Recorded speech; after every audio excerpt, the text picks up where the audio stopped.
बहुत जमाना पहले एक छोटे से गांव में आदिल नाम का चरवाहा रहता था। वो गरीब था, मगर उसका दिल बहुत नरम था।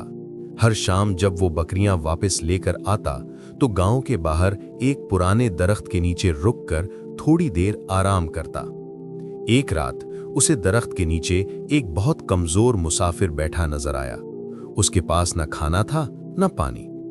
आदिल अपनी कमाई से सिर्फ एक रोटी लाया करता था, जो उसका रात का खाना होती थी। उसने रोटी निकाली, 2 हिस्सों में तकसीम की और आधी रोटी मुसाफिर को दे दी। मुसाफिर ने हैरत से पूछा, तुम खुद भी भूखे हो, फिर भी आधी रोटी मुझे दे रहे हो? आदिल मुस्कुराकर बोला, अंधेरा हो या भूख, इंसान की भलाई कभी छोटी नहीं होती। मुसाफिर ने कुछ न कहा, मगर जाते हुए उसने अपनी जेब से एक छोटा सा दीपक यानी चिराग आदिल को दिया और बोला, इसे सिर्फ मुश्किल वक्त में जलाना। आदिल ने शुक्रिया अदा किया और दीपक संभाल कर रख लिया। एक दिन गांव में सख्त तूफान आया। बारिश ने सबका सामान खराब कर दिया। चरवाहे की झोपड़ी भी टूट गई, न उसके पास घर बचा न खाना। मायूस होकर वो एक पत्थर पर बैठा था कि उसे मुसाफिर का दिया हुआ दीपक याद आया। उसने कपड़े से साफ किया और जलाया।